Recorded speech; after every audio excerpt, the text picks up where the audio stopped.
now, get ready to smile again with radio's home folks, Vic and Sade, written by Paul Reimer. Vic and Sade. It's brought to you by Ivory Flakes. Ivory Flakes. With their gentle care, your clothes will give you up to twice the wear. You know, slacks are something that appeal to everybody. They're so comfortable. And this is certainly the season for them. Of course, slacks are never out of season. Right through the year you wear them around the house and when you go shopping. And do you know how to keep those slacks lasting longer? Well, here's the trick. Gentle care with Ivory Flakes. Wash tests prove it. Why, one pair of ladies' slacks made of aqua gabardine were washed 36 times, and they came out practically like new. The color bright, the material soft. Yes, tests like that prove Ivory Flakes care will give you up to twice the wear. So don't be slack about your slacks or any of your nice clothes. Don't wash them the wrong way with the wrong kind of soap. That kind of treatment can cause them to fade and break at the seams. Ivory Flakes care is the care for them. Your rayon dresses, slips, housecoats, and lingerie. Just wash them gently in Ivory Flakes, and they'll stay lovely up to twice as long. And here's something, friends. Rayon stockings last longer, too, if you just wash them in Ivory Flakes every night. In strain tests that were made, rayon stockings washed in Ivory Flakes lasted twice as long. Yes, twice as long as rayons washed with the wrong kind of soap. Another thing, if you give your rayon stockings nightly Ivory Flakes care, they'll fit better, have a smoother, sleeker look. So always use Ivory Flakes. They're pure, so mild, the flake form of baby's ivory soap. Even if sometimes your dealer may be out of Ivory Flakes, keep asking for them. With gentle Ivory Flakes care, your blouses, housecoats, slips, they'll give you up to twice the wear. And now back to Vic and Sade.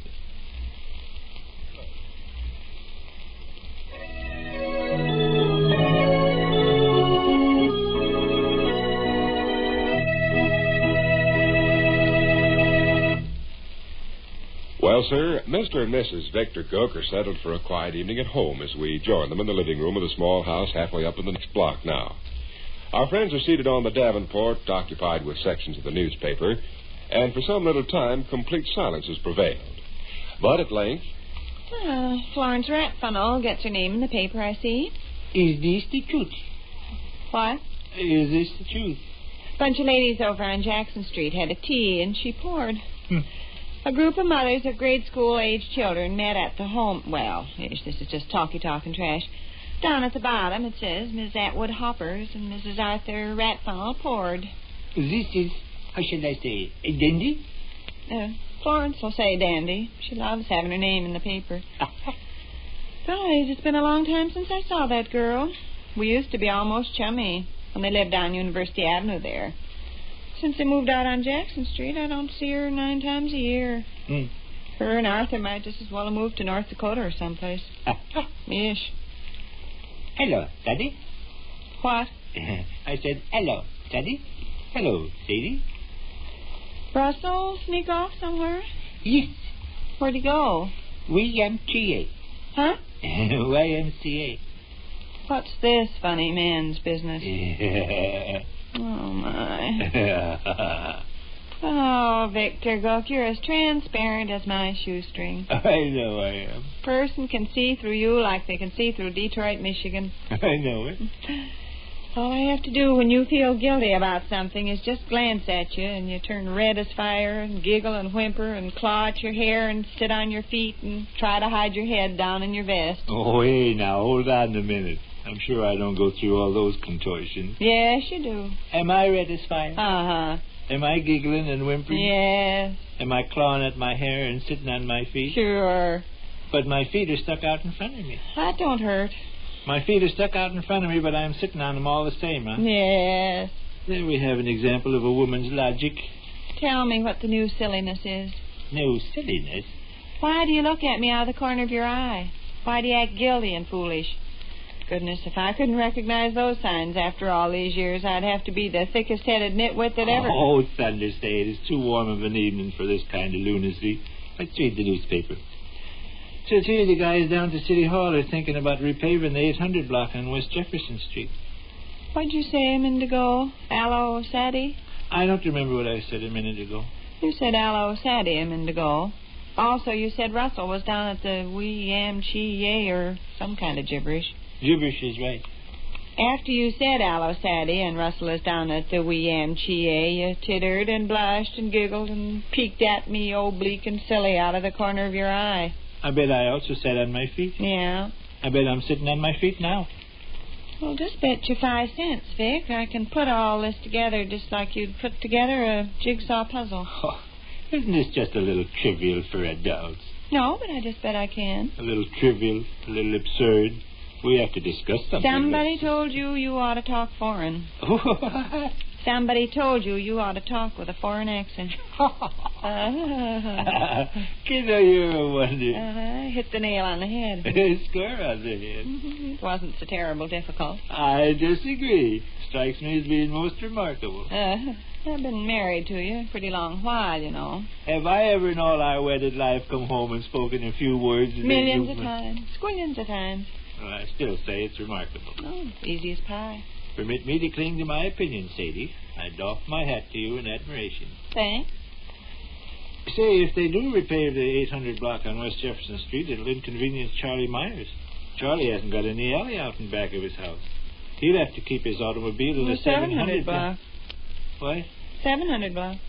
700 block. If they do repave the 800 block on West Jefferson Street, it'll inconvenience Charlie Myers. Well, that's what I say. He'll have to keep his automobile in the 700 block. Yes, he will. Mm-hmm. Shall I go ahead and put more pieces of the jigsaw puzzle together? We needn't worry that any further, Sade.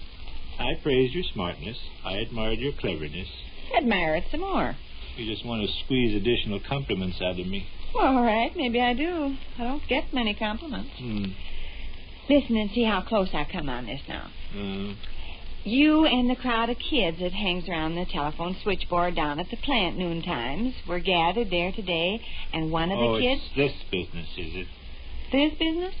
And I promised myself I'd never go through this half-wit, lame-brained, numbskull idiocy again in my life. Shall I go ahead? Chance I got to stopping you. Well, I'll give you a hint for the future how you can avoid going through this half-wit, lame-brained, numbskull idiocy. Give me that hint. I'll have it tattooed on my chest. If you want to avoid going through this in the future, don't come home and peek at me over the top of your newspaper and titter and guffaw and whimper and smirk. See, I think it's half-wit, lame-brained, numbskull idiocy, too. Shall I go ahead? You and the crowd of kids that hangs around the telephone switchboard down at the plant noon times were gathered there today, and one of the kids, a young lady, said something like this. Mr. Gook, you ought to learn to speak with a foreign accent. Stop me if I put the pieces of the jigsaw puzzle together wrong. Am I doing it correct so far? I am doing it correct? You're doing it perfect. Please continue. Well, let's see. I believe I'll try something hard. I believe I'll try to guess the young lady's name that suggested you learn to talk with a foreign accent. Yeah. What? Nothing. Could her name be, Miss DeRenzi? Yeah. No. Lolita DeRenzi? Don't tell me I guessed right. Oh, thunder, Sade, you make this nonsense sound halfway serious. I did put the situation together correctly. You kids were skulking around the telephone switchboard this noon, and Lolita DeRenzi did suggest you learn to speak with a foreign accent. You're going to jump on me with both feet now, of course. Oh, not at all. Why on earth should I? Naturally, though, I am interested in why pretty ladies consider my husband ought to learn to speak with a foreign accent. You know everything already. Just slip that piece in the jigsaw puzzle. I can't. I'm stumped on that piece. I haven't the slightest notion why my husband ought to learn to speak with a foreign accent. Goes with my personality. Oh, it does. How? Foreign accent's supposed to augment anybody's charm. Oh, I think I see. What was it you said a while ago? Aloe Sade? East to Truth? What? When I mentioned I saw where Florence Ratfunnel got her name in the paper, you said East to Truth. Hello, Sade. East is the truth. Yes, that is charming. Hello, Sade. East is the truth. Why, that's charming as can be. Oh, Vic, I hope you do learn to talk with a foreign accent. Then when Ted and Ruthie are here playing cards, or if you have to go to Chicago to pay a business visit on Mr. Buller, you can say, hello, hello, hello, is this the truth? Is this the truth? Hello, hello, hello. Oh, come on, Sade, have a heart. When you kids were skulking there at the telephone switchboard and Lolita began to roll her eyes. Have a heart. What? I'm beaten down. I'm deflated. I got no defenses left. Pity a poor wretch. There's just a thing or two a person'd like to know, as long as we've gone into the matter this far. Oh, my. Does Lolita feel you ought to cultivate a foreign accent to go with your slender feet and your tapering wrists and your noble head? You know, that's kind of funny. Just yesterday, a pretty girl told Russell he had a noble head. And here today, a pretty girl tells you... Sit still. I'm going out on the front porch. No. I'm going out on the front porch. If you do, I'll go along, so you might as well stay where you are. You're intimidating me. You're bullying a fella. Sure. And a fella's got it coming. Are you comfortable in your chair? You ready to listen? Shoot. I've only got this to say, Vic. Oh. It's just a few words. Oh. Won't take 5 minutes. Oh. Just 1 second while I take a great big long breath.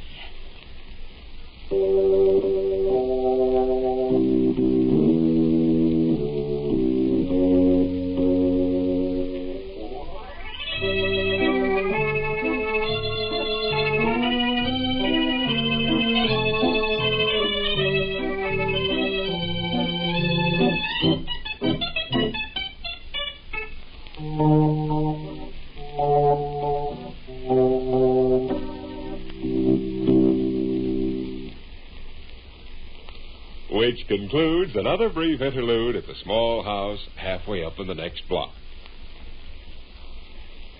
Say, are you wondering how long will the war last? Well, a famous general recently gave you the answer. He said, the war's nearly over. Over except for the fighting. And friends, remember the words of that general every time you hear leftover fat sizzling in your broiler or pans. For the need of used fat for military and essential civilian purposes is greater than ever. And yet, in recent months, the amount of used fat turned in is slackened. Perhaps you're one who conscientiously saves and turns in used fat. Well, if you are, ask your friends what they're doing about salvaging fat. Tell them used fat not only helps make ammunition, but many medicinal supplies that ease pain and actually save lives of wounded men. And remind them that you get 4 cents and 2 red points for every pound of used fat turned into your butcher. Remember, as the general said, it's all over but the fighting. So keep your waste fat in the fight. Again tomorrow, join in the fun with Vic and Sade. Same time, same station. This is Lamont Johnson saying good day for Ivory Flakes.